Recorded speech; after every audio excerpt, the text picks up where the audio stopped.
Como a gente não tem assim, aquele negócio de tem que seguir um protocolo, né? Convido você a abrir a sua Bíblia. Se você tiver aí com uma canetinha, né? Não vai ser assim bem uma pregação, mas eu quero que vocês guardem alguns textos, se você puder anotar, para a sua meditação depois, porque eu creio que vai ser de grande valia para a sua vida. Nós temos caminhado hoje, irmãos. Você vai poder abrir a sua Bíblia, já deixa aberto lá em Isaías 43.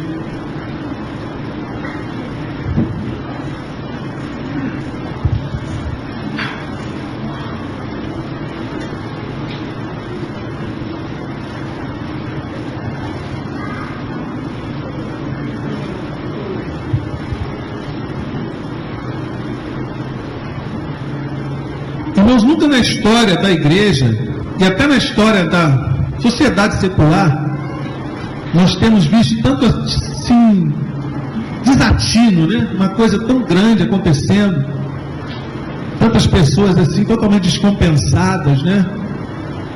Uma sociedade que está completamente doente espiritualmente e infelizmente muitas vezes essas doenças espirituais atinge o âmago também da igreja. Algumas pessoas sofrem, né, e passam a vida, às vezes meses, anos dentro da igreja, mas sempre uma coisa espiritual ruim na sua vida.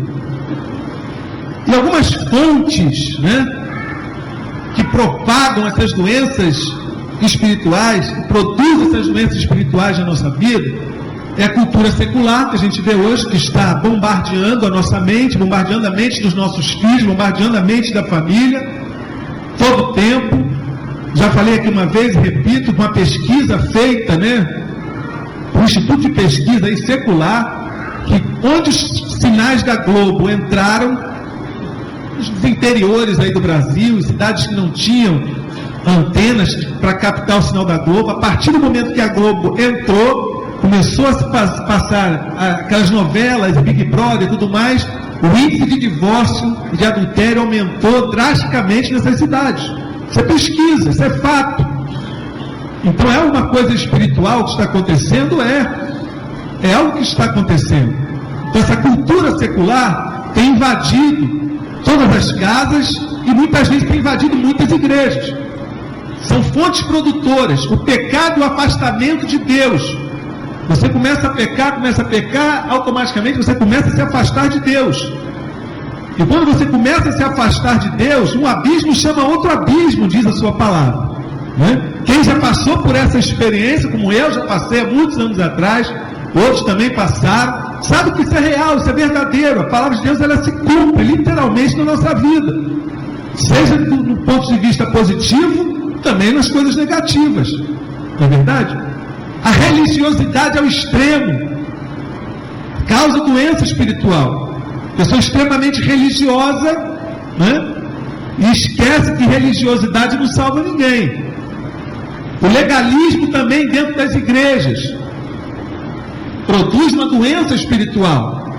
Você fica muito legalista e esquece de dar liberdade ao Espírito Santo de Deus para trabalhar na sua vida e na vida da igreja e nas famílias da igreja. A opressão espiritual, que isso aí a gente sabe que isso é tremendo mesmo, acontece, e a dificuldade que muitas vezes nós que estamos na igreja temos de lidar com a graça de Deus. Porque nós pensamos muito no juízo e na culpa. Pensamos muito no juízo de Deus, na culpa, no castigo que Deus vai proporcionar. E nós esquecemos de lidar com a graça de Deus. A graça que nos alcança, a graça que nos sustenta, a graça que nos limpa, a graça que nos ampara, a graça que nos faz caminhar, a graça que nos faz ter fé, como essa mulher do fluxo de sangue teve, fé suficiente apenas para tocar na orla do vestido de Jesus. E nós temos que saber que essa graça está conosco. Então isso são coisas que causam as doenças espirituais hoje em dia, mas eu não quero falar sobre doenças espirituais hoje. O que mais nós podemos ouvir hoje e ver nas revistas são o quê? Dicas para você emagrecer com saúde. Dicas para que sua pele fique sempre brilhosa e bonita. Não é verdade? A gente não vê isso nas revistas direto. Eu até implico lá na loja que a menina tem uma revista. Como é o nome daquela revista lá? Viva Ana Maria. Ela compra todas. Meu Deus do céu, é Viva Ana Maria. Uma funcionária minha lá, ela fala de dieta, fala do bem-estar, um montão de coisa assim. Tem fofoca essas revistas, né? Então, tem dica para tudo hoje.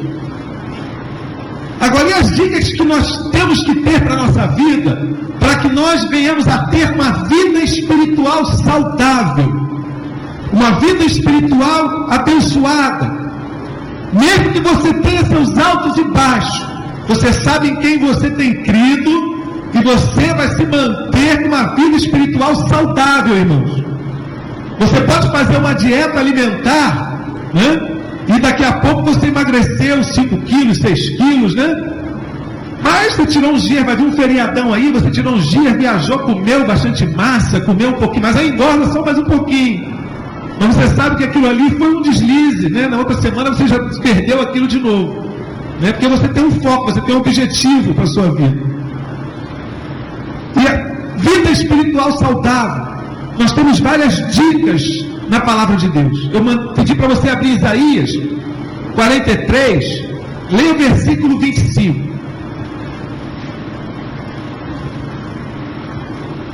Uma dica para você ter uma vida espiritual saudável: liberte-se do passado, irmão.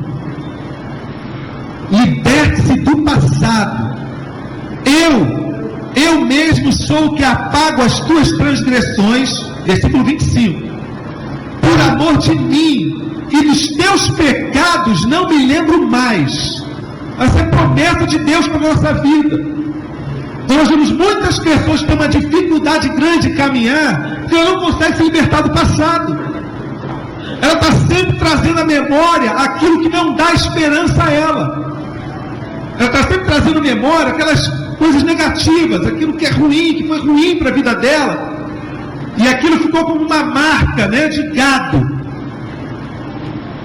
que não sai, e ela não consegue se libertar do passado, e isso dificulta você de ter uma vida espiritual saudável. Você tem que começar a pedir a Deus em oração que arranque isso da sua vida. E como nós temos pessoas assim, irmão? Você pensa que é pouca gente? Não, é muita gente que vem remoendo na sua vida coisas do passado.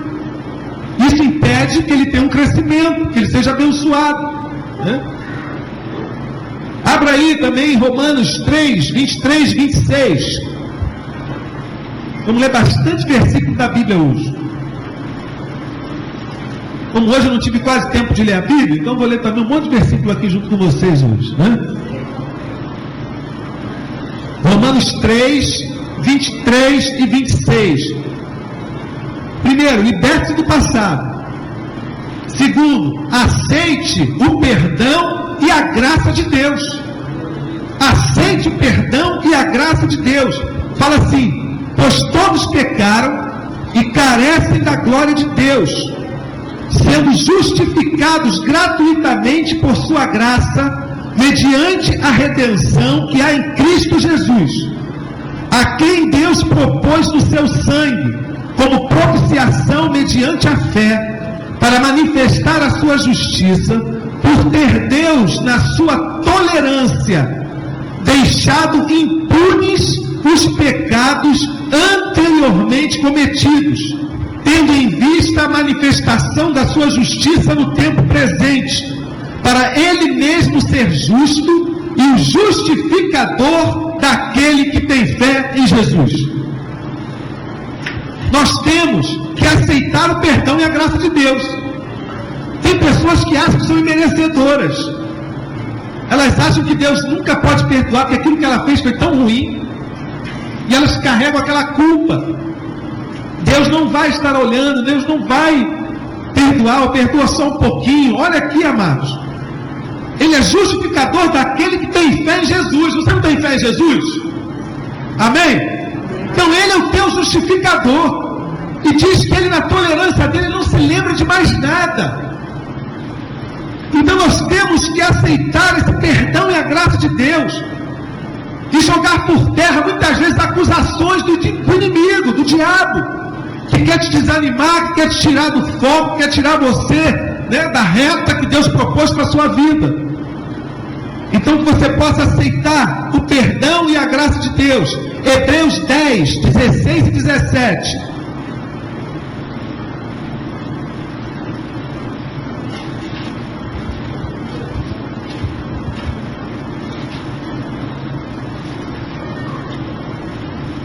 Esses três, já tem outros pontos, mas só esses 3 pontos, se você, né, se libertar do passado, aceitar a graça e o perdão de Deus.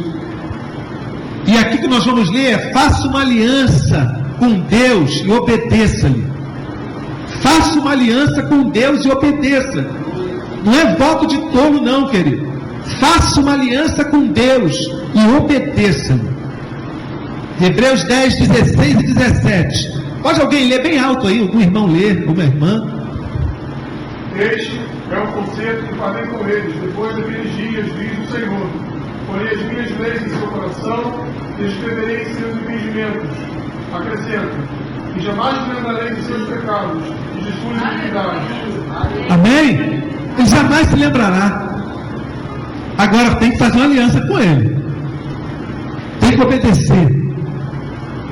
O abecedário do crente não é ABCD, né? É obedecer. Esse é o abecedário do crente. Se nós fizermos uma aliança com Jesus e viermos a obedecer aquilo que Ele tem para nós, amados, nós vamos caminhar em vitória. Luta você vai ter, mas você vai ser um vitorioso em nome de Jesus. Amém? Provérbios 9, 10. Você fez uma aliança com Deus, está obedecendo. Alguém pode ler Provérbios 9, 10. Acho que é esse mesmo. Deixa eu ver aqui. Esse mesmo. Alguém pode ler bem alto. O temor do Senhor é o princípio da sabedoria e a ciência do santo e da capacidade. Só parcial, olha só, o temor do Senhor é o princípio da sabedoria. Temer a Deus. Muitas pessoas hoje estão enfermas espiritualmente porque falta o temor a Deus. Muitos líderes estão caídos em cima dos seus púlpitos porque falta o temor a Deus. Lá em Atos dos Apóstolos, quando nós lemos que Deus operava maravilhas e acrescentava, existe uma frasezinha lá muito especial: havia temor. E havia temor, não no sentido de medo, mas é você temer a santidade de Deus, é você saber que você precisa procurar ser santo como Ele é. O temor a Deus é o princípio da sabedoria, irmãos. E nós, quando começarmos a ter esse temor, e eu creio que a maioria dos irmãos aqui tem esse temor a Deus, né?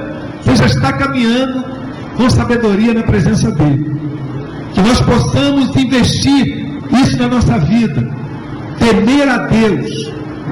Temer a Deus em dias de tanta apostasia espiritual, em dias em que as pessoas estão se afastando da presença de Deus. Outros estão, né, com a nomenclatura de cristão, mas estão completamente uma vida fora da presença de Deus, sem temor a Deus. Nós temos visto assim um país, as pessoas muito cristianizadas, né? Estão cristianizadas. É uma Bíblia, é um adesivo no carro, é uma cruzinha, é uma música tocando hoje que você escuta em tudo quanto é lugar hoje, né? Tudo quanto é lugar você escuta música tocando. Cristianizados. Mas será que são cristocêntricos? Será que Cristo faz parte do centro da sua vida? E nós temos que parar para refletir nisso, amados. Que nós possamos temer a Deus. E o temor ao Senhor é o princípio da sabedoria. 1 João 1,7.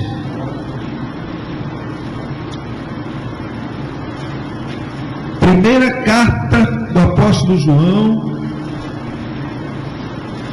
versículo conhecido, alguém pode ler aí? Algum irmão aí de trás, né?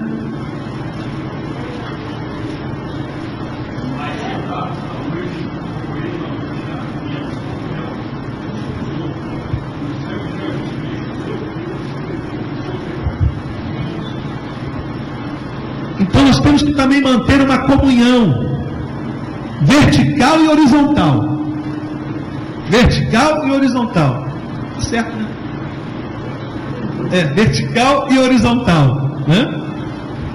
Uma comunhão vertical e horizontal. Comunhão com os irmãos e comunhão com o Senhor. Está aqui no versículo. Se porém andarmos na luz, como Ele na luz está, temos comunhão uns com os outros. O sangue de Jesus, Deus Filho, nos purifica de todo pecado. Muitas vezes as pessoas não podem nem chegar perto da outra, né? Como é que ela pode estar em comunhão com Deus? Você não consegue nem chegar próximo da outra pessoa. Ela passa para o outro lado da rua. Como é que você pode dizer que ama a Deus, né? Que você não vê, se você não ama seu irmão a quem você vê? Então que nós possamos manter uma comunhão vertical e horizontal, irmãos. Isso são dicas para que nós possamos ter uma vida espiritual saudável, sadia, abençoada, né? Você precisa também, 1 Tessalonicenses 5, 17 e 18. 1 Tessalonicenses 5, 17 e 18.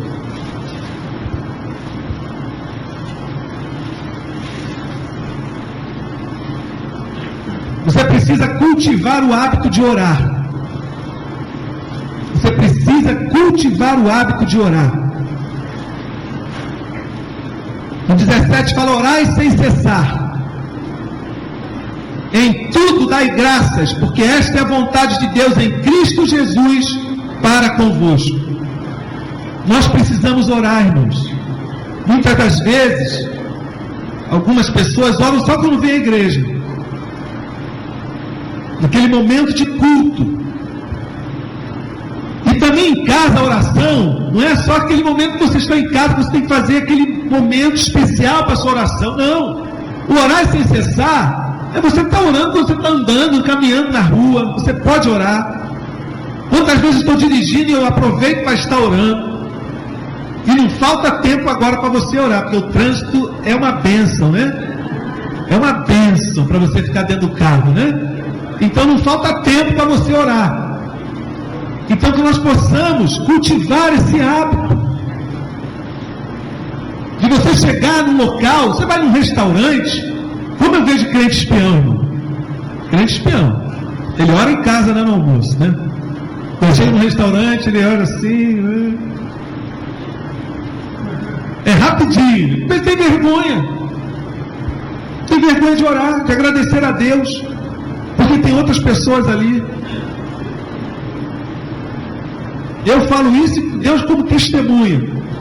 Toda vez que eu como em qualquer restaurante, tudo eu oro, estou orando, estou agradecendo a Deus por aquilo que Ele tem me proporcionado.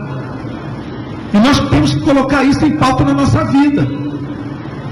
Costumar agradecer a Deus por tudo que Ele tem nos dado, né? Romanos 6, 12.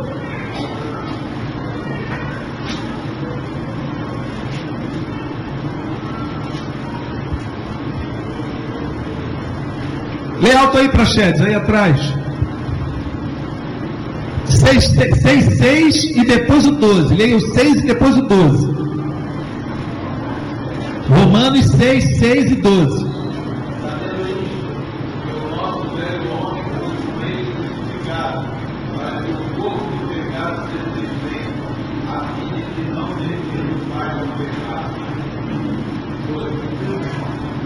O 12.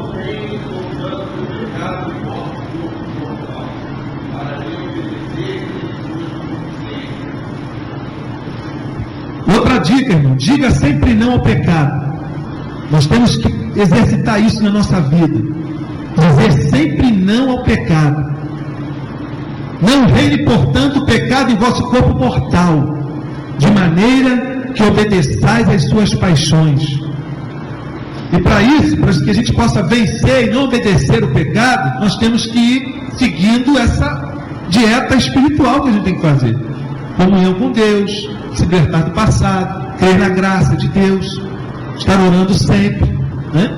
E aí, com a graça de Deus, irmão, nós vamos conseguir dizer não ao pecado, dizer não àquilo que nos afasta de Deus. Tem tantas coisinhas que nós queremos nos libertar e não conseguimos, né? E a gente precisa botar um basta nessas coisas. E a gente quer deixar isso, às vezes, num ladinho, num cantinho, dizendo assim: não, Senhor, isso aqui não adianta, isso aqui deixa, isso aqui eu vou levando aqui, né, do meu jeitinho, mas não é assim. O Senhor quer 100% de cada um de nós. Ou você crê que Ele pode mudar tudo, ou você não crê. E aí fica aquela geração que tem de crentes hoje aí frustrados, derrotados, né? Porque eles têm que levar uma mochilinha junto com eles, que é aquela mochilinha que Deus não pode tocar. É a mochilinha que Deus não pode tocar. E nós temos que crer que Deus é suficiente para mudar isso na nossa vida, para arrancar isso do meio da sua casa, da sua família, e te dar vitória em nome de Jesus. Nós temos que crer, irmãos, nós temos que dizer não ao pecado, né? Pode ser, não tem pecadinho nem pecadão, mas às vezes você, do seu ponto de vista, pode entender que é uma coisa muito grande, né? E a gente tem que pedir a Deus que nos dê graça, para que a gente possa dizer não ao pecado. E dizendo não ao pecado, a gente vai estar se enchendo do Espírito Santo. Gálatas 5,16.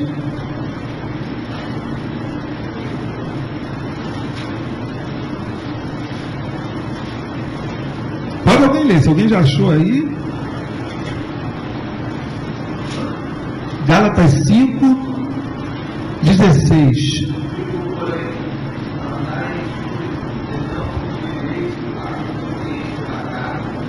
Viu? Andai no Espírito e jamais satisfareis a concupiscência. Algumas versões falam os desejos, né, da carne. Nós temos que nos encher do Espírito Santo. Efésios também fala sobre isso. Você pode abrir Efésios capítulo 5, que você também vai ler do 18 ao 20.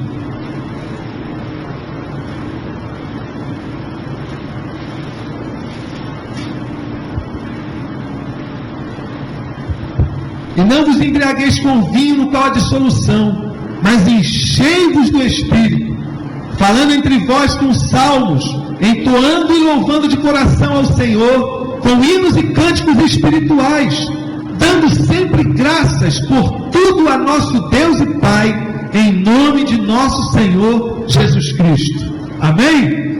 Glória a Deus, que nós possamos, amados, nos encher do Espírito Santo de Deus. Quanto mais essa sociedade doente quer nos afastar de Deus, com tudo que tem nos bombardeado, tirando o nosso tempo de comunhão com Deus, a correria grande, o trabalho, isso tudo para querer tirar os nossos preciosos momentos que nós poderíamos ter com Deus. E nós temos que cultivar isso na nossa vida, não deixar isso se perder.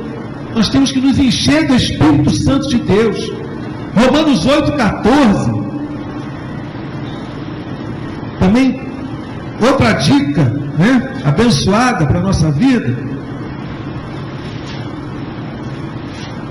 Romanos 8,14. Ele quer dizer que eu e você, nós temos que viver como filhos do rei e não como súditos. Pois todos os que são guiados pelo Espírito de Deus são filhos de Deus. Nós temos que aprender a viver verdadeiramente como filhos do Rei Jesus e não como súditos. O súdito do rei, ele chega com temor, com medo na presença do rei. Ele chega sem olhar na cara do rei. Ele tem que fazer uma reverência, se ajoelhar na presença do rei. vários filmes que já passam assim, épicos, né? E você pode ver isso, que é assim que acontece. O súdito, ele faz assim. Agora o filho não. Então nós temos que tirar essa barreira que nos afasta de Deus como Pai da nossa vida, Rei e Senhor. Em primeiro lugar, Ele é Pai. Ele quer que nós venhamos nos relacionar com Ele como filhos e Pai. E nós não temos que fazer aquela distância, né? Muitas vezes tem pessoas que vão orar e só na introdução da oração ele põe tanta coisa, né? Deus é digno de tudo isso, irmãos. Deus é digno, Ele é tudo isso mesmo, mas a pessoa quer falar, faz tanta separação às vezes. Digníssimo Senhor, Todo-Poderoso, tremendo, excelso, que está sentado no sublime trono, e tal, e tal, e tal, e vai falando, ele esquece que Ele é Pai. E Ele é Pai. E o filho chega diante do pai, né, quando quer alguma coisa, e chora às vezes pedindo. O filho puxa na camisa do pai, quando é menorzinho, né, e pede, e insiste, e quer. O pai, às vezes, vocês, quem tem filho pequeno aqui, o meu já passou dessa fase, né, mas quem tem um filhinho pequeno, vai dar uma comida para o filho, para experimentar, para a filha, ele não quer, empurra, não gosta, né? Faz aquela careta e você empurra a goela abaixo, vai comer, tem que aprender a comer, né? Tem que gostar. E aquilo, ele pode não estar gostando muito, mas aquilo está fazendo bem para a saúde dele. É assim que o pai lida com o filho. E nós temos que saber que Ele está aí presente como Pai, para que venha ouvir as nossas petições, né? Da forma que você achar que você tem que falar, querido. Você tem que conversar com Ele. Vamos tirar essa separação que muitas vezes nós criamos. Essa separação em relação a Deus. E isso vem do quê? Daquilo que eu já falei no início, daquelas fontes produtoras de doenças espirituais, né? A religiosidade excessiva, o legalismo religioso, e isso começa a trazer um afastamento. E nós temos que nos afastar disso, em nome de Jesus. Viva como filho do Rei. Romanos 12:2 também. Vamos procurar renovar a nossa mente todos os dias. Romanos 12:2.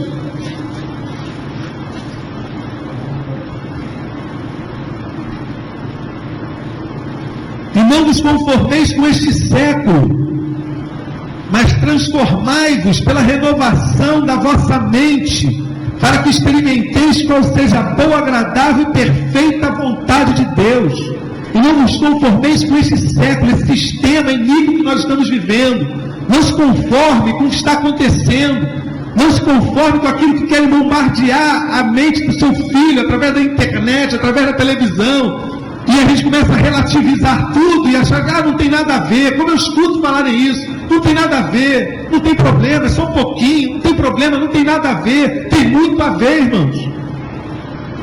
Nós estamos vendo aí crianças crescendo, totalmente deteriorados no seu caráter, totalmente transtornados, filhos que não têm nenhuma afeição pelos seus pais. E as próprias pesquisas já estão dizendo que o relacionamento está assim, a interação, né? Ela está cada vez mais escassa. Cada vez mais escassa a interação. É tudo via internet, né? É tudo. E é interessante, abrindo um parênteses aqui, eu li um negócio. Nunca ninguém foi tão bonito como no Orkut, nem tão feliz como no Facebook. Porque no Orkut o cara bota as fotos mais bonitas que conseguiu tirar, né? Sei lá se tem Photoshop ou não. E tu vê assim, poxa, que foto bonita. Quem conhece pessoalmente sabe que às vezes não é aquilo, né? E no Facebook, todas aquelas coisas tão felizes, né? Tudo tão lindo e maravilhoso. É assim que tem acontecido. Estão mascarando, né? E que nós possamos transformar a nossa mente. E assim nós vamos experimentar qual é a boa, perfeita e agradável vontade de Deus para a nossa vida. O apóstolo Paulo colocou isso aqui, não foi à toa não, irmão. Nós temos que procurar renovar nossa mente. Cada dia, que é tanto lixo que vem, é tanta informação que vem, você às vezes não está percebendo, mas aquilo está vindo no teu subconsciente. Você não tem que estar percebendo, mas são mensagens, como se dizem, mensagens muitas das vezes subliminares, né? E que vem no teu subconsciente, de alguma forma aquilo vai brotar numa determinada situação da sua vida. E nós temos que, através da palavra de Deus, renovar a nossa mente, dia após dia. Em Mateus, capítulo 7, 24 e 27, outra dica tremenda. Mateus 7,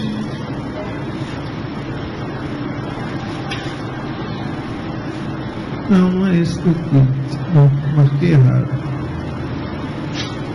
não é esse,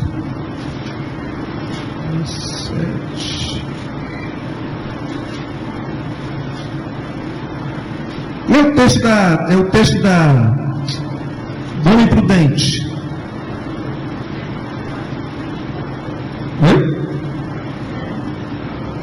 Mateus 7. É 7, Mateus? É isso mesmo, né? Eu estou aqui no mar. Ih, abri errado aqui.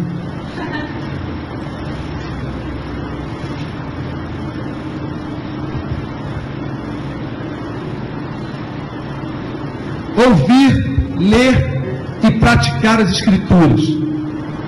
Nós temos que ouvir, nós temos que ler e nós temos que praticar. Todo aquele, pois, que ouve essas minhas palavras e as pratica, será comparado a um homem prudente que edificou a sua casa sobre a rocha. E caiu a chuva, transbordaram os rios, sopraram os ventos e deram com ímpeto contra aquela casa, que não caiu, porque foi edificada sobre a rocha. E todo aquele que ouve estas minhas palavras e não as pratica, será comparado a um homem insensato que edificou a sua casa sobre a areia. E caiu a chuva, transbordaram os rios, sopraram os ventos e deram com ímpeto contra aquela casa, e ela desabou, sendo grande a sua ruína. Nós temos que ouvir, nós temos que ler, mas nós temos que praticar, irmãos. Construir a nossa casa como nós estamos procurando fazer aqui, eu e você, dia após dia, sobre a rocha, sobre um fundamento sólido. E quando o vento bater, quando a tempestade chegar, você pode envergar para um lado, você pode envergar para o outro, mas você vai permanecer de pé. Por que hoje nas igrejas há muita adesão e pouquíssima conversão? Você já parou para pensar nisso? Tem muita adesão, tem muita gente, né, aderindo ao Evangelho. É um ambiente legal, são pessoas amáveis, né? Uma música interessante, uma música gostosa, eleva a alma, alegra o coração, e a pessoa gosta, e é oferecido, né, tudo de bom, do melhor que Deus pode dar, e ele vai ter isso, vai ter aquilo, vai ficar livre dos seus problemas, uma prosperidade falsa, tudo isso, e a pessoa fica ali. Daqui a pouco você vê, está no mundão, está desviado, afastado, largou a igreja, mas nunca se converteu, né? Largou a igreja, falando mal de todo mundo, reclamando. Por quê? Vê a luta, vê a tempestade. E só vence quem está sob o fundamento. Só vence quem está revestido da armadura de Deus, como diz lá o apóstolo Paulo em Efésios 6. Porque o dia mau chega na vida de todos nós. Mas aquele que está revestido da armadura de Deus, ele permanece de pé. Ele permanece de pé, irmão. Que nós possamos, em nome de Jesus, estar com a nossa vida na rocha. Estar com a nossa vida firmada na rocha. E assim nós vamos vencer em nome de Jesus. Você tem que procurar também, 2 Pedro 3, 18. Todo versículo da Bíblia hoje, hein?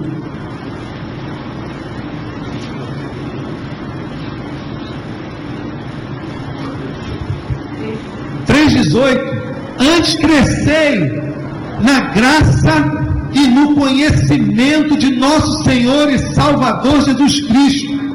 A Ele seja a glória, tanto agora como no dia eterno. Nós temos que prosseguir, nós temos que procurar crescer, nós temos que procurar amadurecer, nós temos que buscar na palavra de Deus, crescer dia após dia. Lá em Hebreus diz que tinha um grupo de crentes que já eram para estar recebendo um alimento muito mais sólido, já eram para estar caminhando com muito mais conhecimento, com muito mais vigor, vencendo muito mais barreiras. Mas lá diz que eles ainda estavam nos princípios elementares da fé, tomando um leitinho espiritual. E na carta aos Hebreus diz que eles já eram para estar comendo alimento sólido, forte. É igual, você não vai pegar um nenenzinho aqui e vai enfiar um mocotó, uma rapada para ele comer. Você vai matar a criança. É aquela papinha, mas ele vai crescendo. Aí daqui a pouco você começa a dar muito meu filho, você pega um bife assim, corta umas tiras, e ele fica com aquela carne, chupando a carninha, mastigando, e é assim que vai crescendo. Nós precisamos, irmãos, crescer na graça e no conhecimento. Não pode você, um crente, 2, 3, 5 anos na igreja, 10 anos na igreja, você não tem, às vezes, base nenhuma. Se alguém confrontar sua fé, você não vai saber o que responder. E aí você acaba passando vergonha. Você precisa crescer espiritualmente. Muitos redutos evangélicos não querem que as pessoas cresçam, porque querem usar essas pessoas como massa de manobra. É o que eles ensinam, são as heresias que eles plantam, são as doutrinas de homens que eles jogam, são as coisas erradas que eles querem colocar na mente, e você não cresce, você não pode nem confrontar, o Espírito Santo de Deus nem te incomoda em relação àquilo que está errado, porque você está vazio. Por isso que tem igrejas, como eu estava lendo essa semana, uma igreja dos Estados Unidos, que é uma igreja séria, a igreja batista, lá na cidade dos Estados Unidos, instituíram lá os casamentos homossexuais na igreja.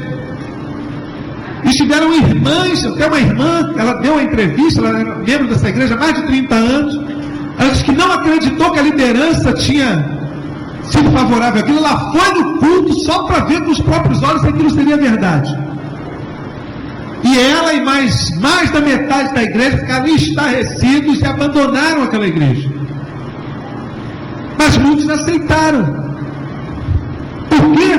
Porque são meninos inconstantes na fé, levados por todo o vento de doutrina, como diz a palavra de Deus. O nosso desejo é que cada um aqui cresça o suficiente. Se todos aqui tivessem tempo, pudessem fazer um seminário teológico, e crescer, e chegar, e até chegar, pastor, aquilo ali que o senhor falou, eu acho que a interpretação não é bem assim, não. Nós estamos com a mente aberta para poder ouvir e para poder compartilhar com você. Isso é muito importante na igreja, irmãos. Nós temos que crescer. E o mais importante, todas essas coisas são muito importantes, mas Jeremias 29:11, para encerrar. Jeremias 29:11.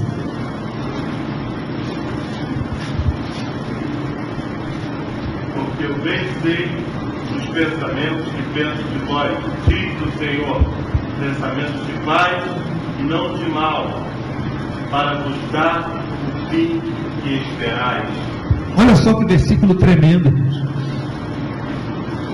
Deus tem pensamentos somente de paz para mim e para você.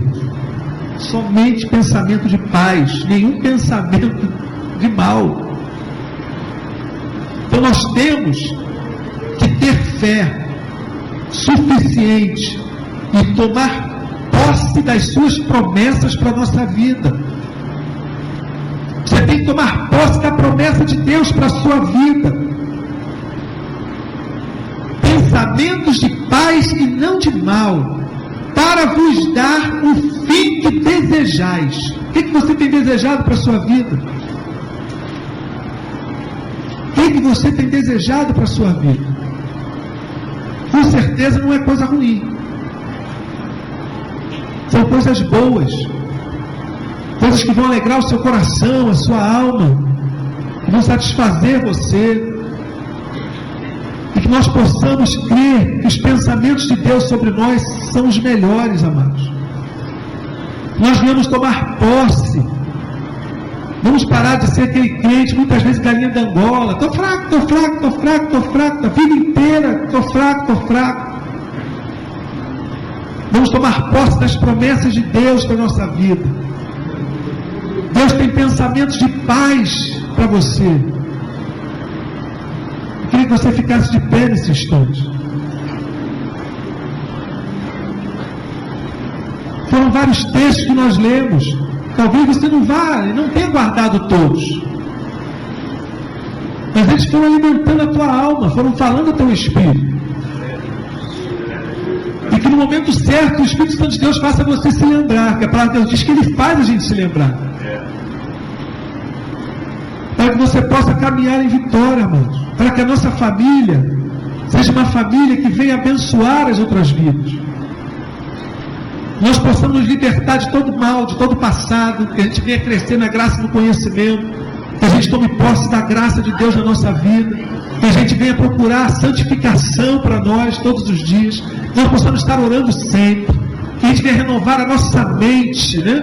Renovar a nossa mente.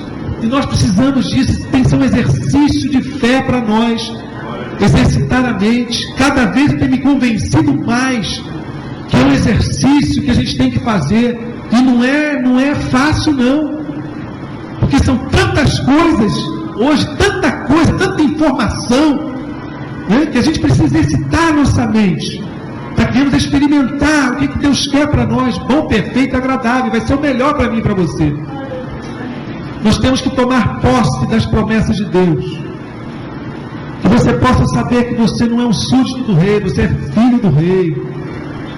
Você é filho do rei. Que o passado, amado, tenha ficado lá atrás. Esqueça do passado. Viva o presente na presença de Deus. E o futuro que Ele tem para mim e para você é tremendo. O futuro que Ele tem para mim e para você, está lá, Ele está escrevendo. Ele está escrevendo uma história para cada um de nós. E a história que Ele tem para nós são histórias de bênçãos, histórias de paz, histórias do bem, histórias abençoadas.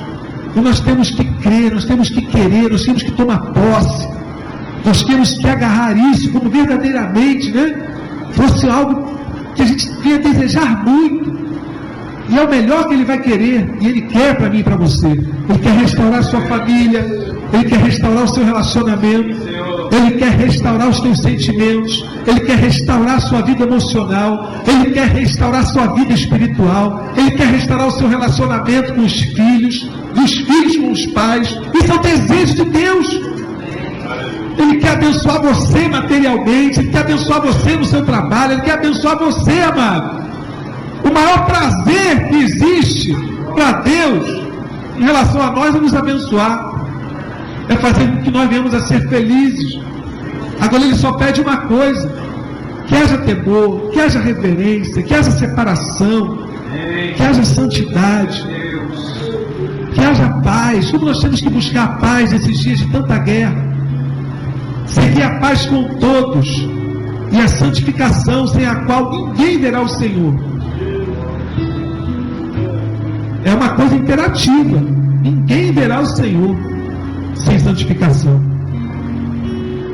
Eu sei que Deus pode libertar você de tudo,